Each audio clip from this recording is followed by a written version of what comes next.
Consider the sample space when 3 dice are rolled. Express your answers as reduced fractions. All right. In how many ways can a sum of 16 be obtained? So let's start with part A. I think it might be helpful to picture 3 different looking dice, maybe 3 different colors.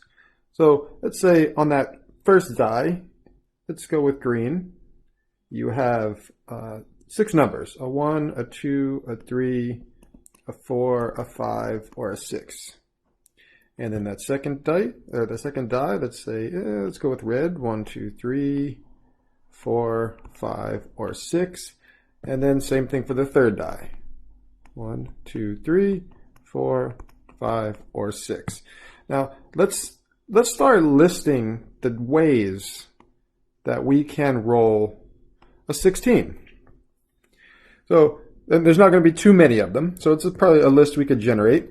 So let's say we roll a 6 on the first die and a 6 on the second die. That's 12, which means we would need 4 more. So a 4 on the third die. So 2 6s and a 4. That will give us 16. And so there's no reason I chose this particular combination first. It's just the first one that came to mind. So the 4 could come up on the blue die, but it could just as easily come up on the red die. So you would still have a green 6 and let's say a blue 6. Or that 4 could come up on the green die. So still 2 6s and a 4. So a green 4 and then a red 6 and a blue 6. So that's one possible combination, 2 6s and a 4, and it could happen 3 different ways. The 4 could come up on the blue, or on the red, or on the green. We could eliminate a lot of possible numbers because if the first die, if the green die, let's say, came up as a 1, well, we would need 15 more between the other 2 die, and you can't have 15 between these 2 dice because a 6 and a 6 only gives you 12. So the smaller numbers are out. So let's say, let's start again with the green 6. And let's say instead of the red 6, let's say maybe it's a red 5. So 6 and 5 is 11, which means we need 5 more on the blue dice. 6, 5, and 5 gives you 16. And so again, using the same logic as before, let's extend this a bit. 2 5s and a 6. Well, that 6 could come up on the green die, or it could just as easily come up on the red die. And then the other 2 would be 5s. So that's again 2 5. Let's separate this. So the first group is 2 6s and a 4. The third group, 2 5s and a 6. And that 6, again, could just as easily come up on the blue die. So again, 2 5s and a 6. Red 5, green 5. All right, and I think that does it, because if we start lowering the numbers, so we already have a 6 and a 4.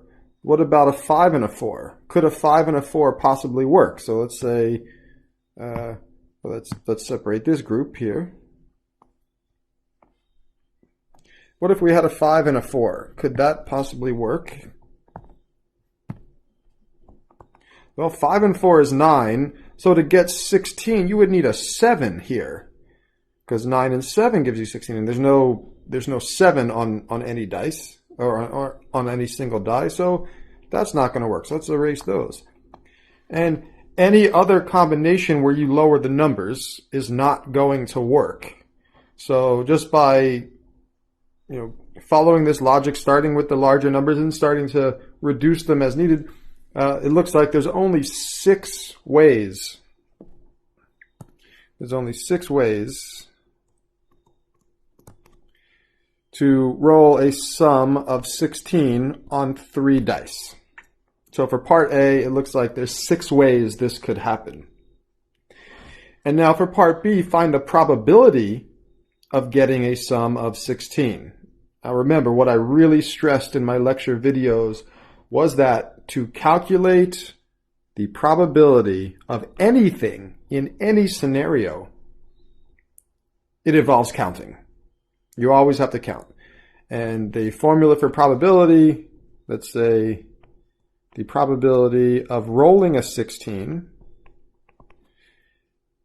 is the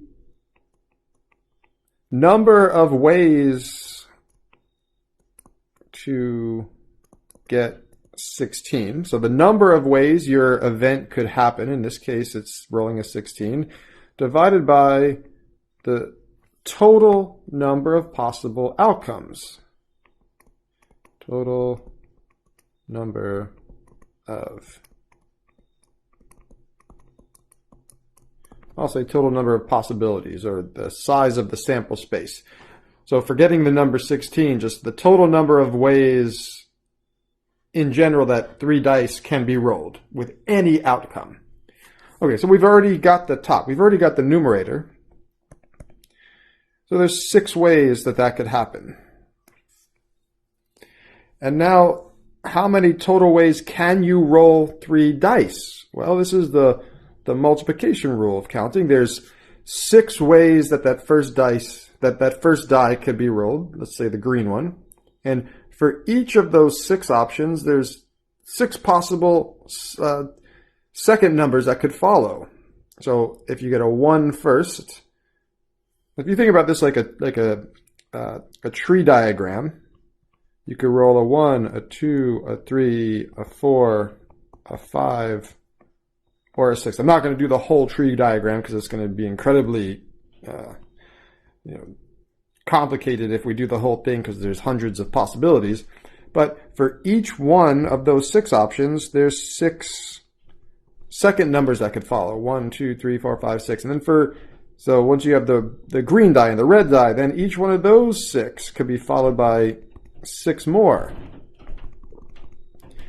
So according to the multiplication rule, and let me erase this so we have a little bit more room. According to the multiplication rule, the number of ways, or I'm calling it the multiplication rule, but in probability we call it the fundamental counting principle. So the number of ways a 3-step process can be done, you take the number of ways each individual step can be done, and then you multiply them. So there's 6 ways the first die could be rolled, there's 6 ways the second die could be rolled, and there's 6 ways the third die could be rolled. So 6 times 6 times 6. Now I'm not actually going to multiply that out because the directions say, let me go back to the problem, express your answers as reduced fractions. So rather than doing the multiplying, making the numbers larger, and then trying to simplify, well, there's a 6 on top, and that'll cancel one of those 6s on the bottom. So the probability of rolling a 16, well, once we cancel a pair of 6s, we have 1 over 6 times 6, which is 36. So there's 6 ways to roll a 16 out of the total possible 216 ways, or 6 times 6 times 6 is 36. So the probability is 6 out of 216, or since we reduced the fraction, 1 out of 36. And so that would be the probability of rolling 3 dice and getting a sum of 16. All right, that does it for this problem. Just keep in mind, every probability problem is done exactly the same way. You have to count. It always comes down to counting. Count the number of ways your event could happen. Count the number of ways your experiment could play out, and then divide those 2 numbers. All right, that's it for this one.